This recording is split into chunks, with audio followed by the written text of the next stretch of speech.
Hello, എല്ലാവർക്കും സുഖമാണോ? ഞാൻ ഇന്നൊരു കാർഡ് എനിക്ക് കിട്ടിയൊരു card I would like to refer it as a letter of gratitude. അങ്ങനെ എനിക്ക് കിട്ടിയൊരു ലെറ്റർ ഓഫ് ഗ്രാറ്റിറ്റ്യൂഡ് നിങ്ങളുമായിട്ട് ഷെയർ ചെയ്യാനായിട്ടാണ് വന്നിരിക്കുന്നത്. അപ്പോൾ നമ്മുടെ നാട്ടിലല്ലാതെ വേറൊരു രാജ്യത്ത് വന്ന് ജോലി ചെയ്യുമ്പോൾ ഇങ്ങനെയൊരു അപ്രിസിയേഷൻ ലെറ്റർ കിട്ടുക എന്ന് പറയുന്നത് ഒരു ചെറിയ കാര്യമായിട്ടല്ല എനിക്ക് തോന്നുന്നത്. എല്ലാവർക്കും അങ്ങനെ കാണണമെന്നില്ല. എന്നാലും I consider it as a big thing and it made me so happy and tearful at the same time. ഞാൻ ആ ഒരു സിറ്റുവേഷൻ നിങ്ങളുമായിട്ട് ഷെയർ ചെയ്യാം ആദ്യം, എന്നിട്ട് ഞാൻ ഈ കാർഡ് നിങ്ങളെ റീഡ് ചെയ്ത് കാണിക്കാം. ഇതൊരു ചെറിയ കാർഡാണ്, but I treasure it. I am not a person who goes behind expensive gifts.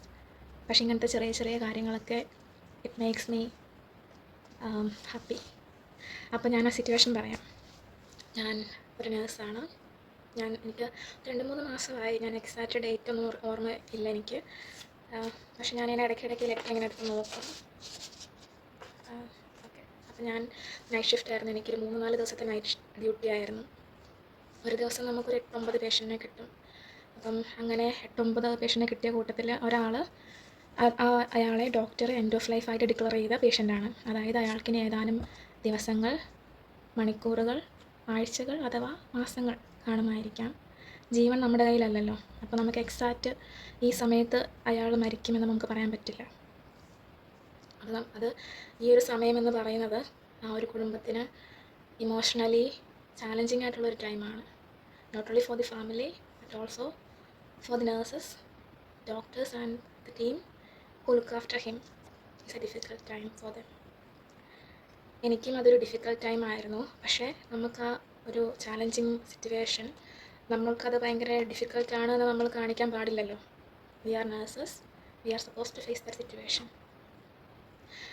Okay, എനിക്ക് ആ രോഗിയെ കിട്ടി. ഇവിടെ എന്ന് പറയുന്നത് നമ്മുടെ നാട്ടിൽ പോലെ ഒരാൾക്ക് അസുഖം വന്ന് ഹോസ്പിറ്റലൈസ്ഡ് ആയി കഴിഞ്ഞിട്ടുണ്ടെങ്കിൽ നമ്മൾ ഫാമിലി എല്ലാവരും എപ്പോഴും 24/7 കൂടെ നിൽക്കും അല്ലേ? അല്ലെങ്കിൽ നമുക്ക് നിന്നില്ലെങ്കിൽ തന്നെ മനസ്സിന് ഭയങ്കര ഒരു ആദിയും വെപ്രാളവും ഒക്കെ അല്ലേ? എന്താകും, എന്ത് പറ്റും, എന്തായി കാണും എന്നൊക്കെ ആലോചിച്ചിട്ട്. ഇവിടെ അങ്ങനെയില്ല. എല്ലാവരും ഒറ്റയ്ക്കാണ് ഇവിടെ ഹോസ്പിറ്റലിൽ കഴിയുന്നത്. ഇനിയിപ്പോൾ അഥവാ ഫാമിലി കൂടെ നിൽക്കുവാണെങ്കിൽ ഒന്നെങ്കിൽ ആ പേഷ്യൻറ്റിന് എന്തെങ്കിലും ഓർമ്മയ്ക്ക് കുഴപ്പമുണ്ടായിരിക്കും, കോഗ്നിറ്റീവ് ഇമ്പയർമെൻറ്റ് എന്തെങ്കിലും ഉള്ള ആളായിരിക്കാം. അല്ലെങ്കിൽ അയാൾക്ക് ലാംഗ്വേജ് ബാരിയർ എന്തെങ്കിലും കാണുമായിരിക്കാം. ഫോർ എക്സാമ്പിൾ അയാളൊരു എന്താ പറയുന്നത്, ഉറുദു സ്പീക്കിംഗ് ആളാണെങ്കിൽ, അല്ലെങ്കിൽ ബംഗ്ല ആണെങ്കിൽ ഒക്കെ. അപ്പോൾ നമുക്ക് ഫാമിലി സപ്പോർട്ട് വേണമല്ലേ ഒന്ന്, നമ്മൾ അയാൾ എന്താ പറയണതെന്ന് നമ്മൾ ടേക്ക് കെയർ ചെയ്യുന്നവർക്ക് മനസ്സിലാകാനായിട്ട്. അങ്ങനെ അല്ലെങ്കിൽ കോംപ്ലിക്കേഷൻസ് ഉണ്ട്, എന്ത് വേണമെങ്കിലും സംഭവിക്കാം. ഫാമിലിയുടെ പ്രസൻസ് അയാൾ റിക്വസ്റ്റ് ചെയ്തിട്ടുണ്ടെങ്കിൽ അങ്ങനെ ഫാമിലി നിൽക്കാം. അല്ലെങ്കിൽ ഇതുപോലെ എൻഡ് ഓഫ് ലൈഫ് ഡിക്ലെയർ ചെയ്തിട്ടുള്ള രോഗികളായിരിക്കും. അപ്പോൾ ഈ രോഗി എന്ന് പറയേണ്ട, അയാളുടെ കൂടെ ഫാമിലി ഉണ്ടായിരുന്നു, 2 പെൺമക്കൾ. They were around there 50s എന്നാണ് എൻ്റെ ഒരു ഓർമ്മ. നല്ല 2 സ്ത്രീകൾ, പെൺമക്കൾ, അച്ഛനെ പൊന്നുപോലെ നോക്കുന്നവർ. 24/7 അവരുടെ അച്ഛൻ്റെ തന്നെ കൂടെ ഉണ്ടായിരുന്നു കേട്ടോ. അച്ഛന് ഇഷ്ടമുണ്ടായിരുന്ന പാട്ടുകളൊക്കെ കാസറ്റിൽ, ടേപ്പ് റെക്കോർഡറിൽ ഇങ്ങനെ പ്ലേ ചെയ്ത് കൊടുക്കും. അറ്റ്മോസ്ഫിയർ ഭയങ്കര കാം ആൻഡ് സൂതിങ് ആക്കി കീപ്പ് ചെയ്യും.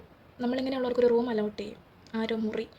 പിന്നെ അയാൾ ഭയങ്കര ഒരു ദൈവവിശ്വാസിയായിരുന്നു. അപ്പം ഇങ്ങനെ കണ്ണ് തുറക്കുമ്പോഴേ കാണാനായിട്ട് ഫൂട്ടെൻഡിലായിട്ട് ഒരു ചെറിയ ടേബിളിൽ ഒരു പ്രെയർ യൂണിറ്റ് പോലെയൊക്കെ സെറ്റ് ചെയ്ത് വെച്ചിട്ടുണ്ട്.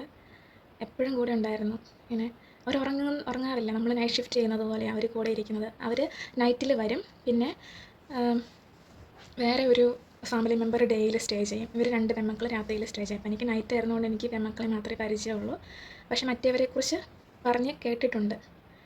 അപ്പോൾ നമ്മൾ എന്ത് ചെയ്താലും നന്ദിയാണ്, നമ്മളോട് ഗ്രേറ്റ്ഫുള്ളാണ്. അങ്ങനെയുള്ള ആൾക്കാരെ കാണുക എന്ന് പറയുന്നത് വളരെ റെയറാണ്. Especially when we work in a country where we don't belong. We came here as part of our job, being recognised and being grateful towards us എന്ന് പറയുന്നത് it's not a small thing. Okay, അവരെന്ത് ചെയ്താലും നമ്മളോട് ഭയങ്കര ഗ്രേറ്റ്ഫുള്ളാണ്. എപ്പോഴും thank you പറയും. അയാളാണെങ്കിലും നമ്മൾ ചെയ്ത് കൊടുക്കുന്നതിനൊക്കെ ഇങ്ങനെ നന്ദി പറയും. ഞാൻ അയാളെ പേരാണ് വിളിക്കുന്നത്. അപ്പം ഞാനിങ്ങനെ, എൻ്റെ ആക്സെൻറ്റ് വേറെയാണല്ലോ. അപ്പം ഇവിടുത്തെ ആൾക്കാരുടെ പോലെ അല്ല, ഡിഫറെൻ്റ് ആയതുകൊണ്ട്. പക്ഷേ ഭയങ്കര ഇഷ്ടമായിരുന്നു ഞാൻ അങ്ങനെ വിളിക്കുന്നത്. അവരുടെ ഫാമിലിക്ക് ഭയങ്കര ഇഷ്ടമായിരുന്നു. നമ്മൾ ചെയ്യുന്നതൊക്കെ അവരിങ്ങനെ ഡയറിയിലെല്ലാം നോട്ട് ചെയ്യും, നമ്മൾ എന്തൊക്കെയാണ് ചെയ്യുന്നത്. അപ്പം ഈ ഒരു ഫാമിലിയുടെ സ്പെഷ്യാലിറ്റി എന്ന് പറഞ്ഞാൽ, ചില ഫാമിലീസൊക്കെ ഉണ്ടല്ലോ, ഈ ആൾക്കാർ ഡോക്ടേഴ്സ് രോഗിയെ എൻഡ് ഓഫ് ലൈഫ് ആയിട്ട് ഡിക്ലെയർ ചെയ്ത് കഴിയുമ്പോൾ ഉള്ള ഉടനെ ക്വസ്റ്റ്യൻ, അത് പിന്നെ അവർക്കൊരു ബേർഡനാണ്. എന്നാണ് മരിക്കുന്നതെന്നുള്ള ചിലരുടെ ആറ്റിറ്റ്യൂഡാണ് ഞാൻ പറയുന്നത്. എന്നാണ് മരിക്കുന്നത്, എപ്പോഴാണ് മരിക്കുന്നതെന്നാണ് പിന്നെ ഇവരുടെ ഒരു തോട്ട്. ആരും കൂടെ ഇരിക്കാനോ ഒക്കെ അറിയാനോ ഒന്നും മെനക്കെടാറില്ല. പക്ഷേ ഈ ഫാമിലി ആ ഒരു ചോദ്യം ചോദിച്ചിട്ടില്ല. അവർ നമ്മളോട് ചോദിക്കുന്നത് എങ്ങനെ ലാസ്റ്റ് ഡേയ്സ് എങ്ങനെ അയാൾക്ക് വേണ്ടിയിട്ട് എത്രയും ചെയ്യാമോ അത്രയും ഒക്കെ ചെയ്യാനായിട്ടാണ് അവർ ട്രൈ ചെയ്യുന്നത്. എന്തൊക്കെ ചെയ്യാൻ പറ്റുമെന്നാണ് നമ്മളോട് ചോദിക്കുന്നത്. അപ്പം ഞാൻ ഇടയ്ക്കിടയ്ക്ക് അയാളെ പോയി നോക്കും. അയാളെ മാത്രമല്ല, ഇവരെ നോക്കും. അവർക്ക് എന്തെങ്കിലും വേണോ, എന്തെങ്കിലും ആവശ്യമുണ്ടോ എന്നൊക്കെ ഞാൻ അന്വേഷിക്കും. അപ്പം നമ്മൾ ചെയ്യുന്നതെല്ലാം എഴുതി വെക്കും ഡയറിയിൽ. നമ്മുടെ പേര് നോട്ട് ചെയ്യും, നമ്മളോട് സംസാരിക്കും, ഡൗട്ട്സൊക്കെ ചോദിക്കും. And to the best of my knowledge ഞാനത് അവർക്ക് എക്സ്പ്ലെയിൻ ചെയ്ത് കൊടുക്കും, അവർക്ക് മനസ്സിലാവുന്നത് പോലെ.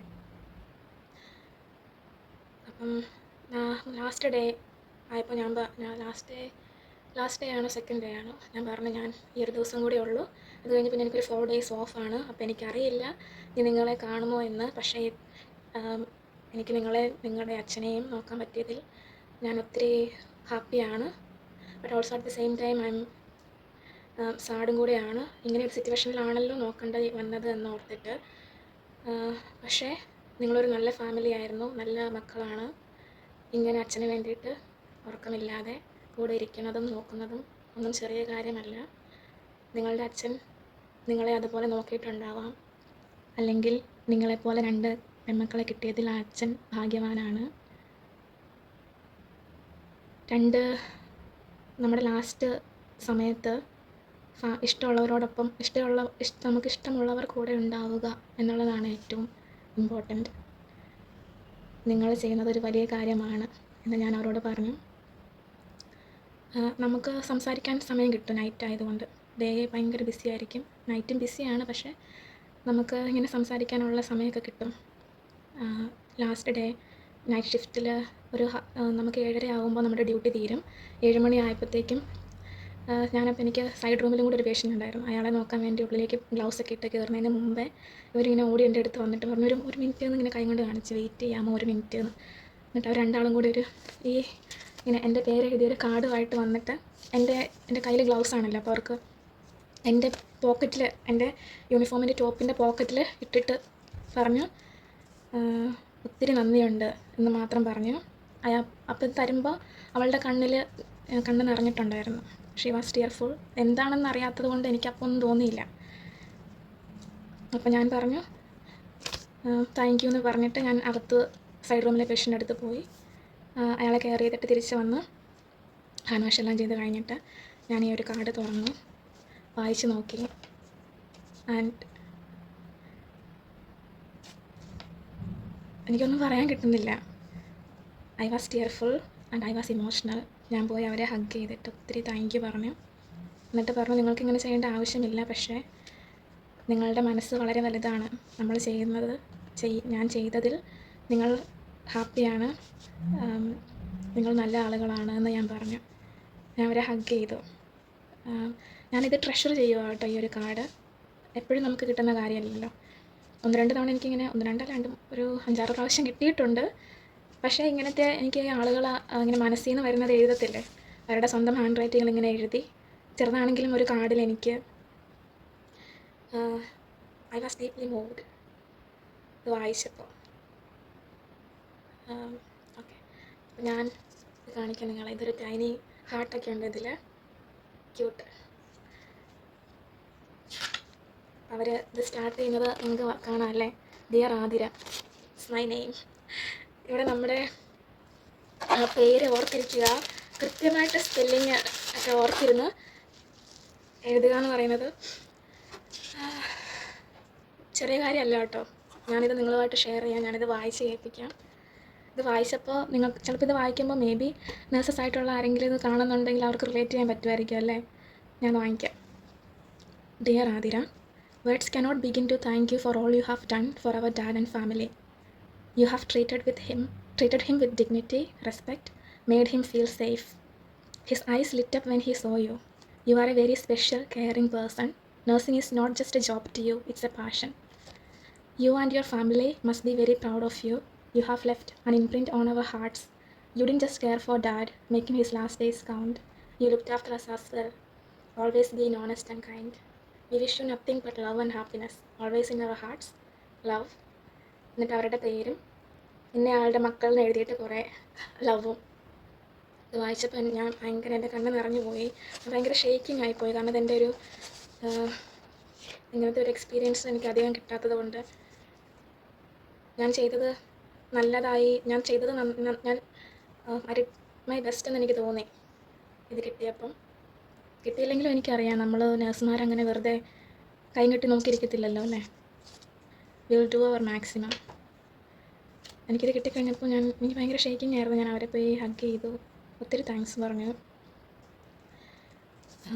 എൻ്റെ കൊളീഗ്സ്, എൻ്റെ കണ്ണൊക്കെ പറഞ്ഞിരിക്കുന്നപ്പോൾ എൻ്റെ കൊളീഗ്സ് വന്നിട്ട് ഇത് വായിച്ച് നോക്കിയിട്ട് പറഞ്ഞു, ഇറ്റ്സ് സോ ലവ്ലി, നീ ഇത് ഡിസേർവ് ചെയ്യുന്നുണ്ടെന്ന് പറഞ്ഞു. Though we don't ask for validation, എപ്പോഴെങ്കിലും നമുക്കിങ്ങനെ ഒരു അപ്രിസിയേഷൻ കിട്ടുക എന്ന് പറയുന്നത് ഇറ്റ്സ് എ ഗ്രേറ്റ് തിങ്. ഇപ്പം എപ്പോഴും ചില ആൾക്കാരുണ്ട് കേട്ടോ, എന്ന് വെച്ചാൽ നമുക്കിങ്ങനെ കാർഡൊന്നും എഴുതി തന്നില്ലെങ്കിൽ അതിൻ്റെ അർത്ഥം അവർ മോശമാണെന്നല്ല. എല്ലാവർക്കും അതിനുള്ള സമയം കാണത്തില്ല. But some of them will remember. നമ്മൾ ചെയ്ത കാര്യങ്ങളൊക്കെ അവർ ഓർക്കും. അല്ലെങ്കിൽ ഒരു വേർഡ് നമ്മളോട് പറഞ്ഞിട്ട് പോകുന്നവരുണ്ട്. ഇനിയിപ്പോൾ കിട്ടിയില്ലെങ്കിൽ, ഇപ്പം നേഴ്സുമാരായിട്ട് ഇതൊന്നും എല്ലാവർക്കും കിട്ടണം എന്നല്ല, കിട്ടിയില്ലെങ്കിലും അതിൽ വിഷമിക്കേണ്ട കാര്യമൊന്നുമില്ല. എല്ലാവർക്കും ഇങ്ങനെ എഴുതി തരാൻ സമയം ഉണ്ടായിട്ടല്ല. ഇനിയിപ്പോൾ നിങ്ങൾക്കത് ഇതുവരെ കിട്ടിയിട്ടില്ലാത്തവരുണ്ടെങ്കിൽ ഇത് നിങ്ങൾക്കും കൂടി എനിക്ക് കിട്ടിയതാണെന്ന് വിചാരിച്ചോളൂ. നിങ്ങൾക്കും കൂടി ഉള്ളതാണെന്ന് വിചാരിക്കുക കേട്ടോ. ഒരു നെക്സ്റ്റ് ദിവസം എനിക്ക് കിട്ടിയ ഒരു ചെറിയ ഒരു ഗിഫ്റ്റ് ഹാമ്പർ കാണിക്കാം. These are the tiny things that make me happy as a nurse. നിങ്ങളങ്ങനെയുള്ളവരാണല്ലേ? ആണോ? It looks tiny, but the impact is huge. ഇത് ഷെയർ ചെയ്യാനായിട്ട് വന്നേ. അപ്പോൾ ശരി എന്നാൽ, ബൈ.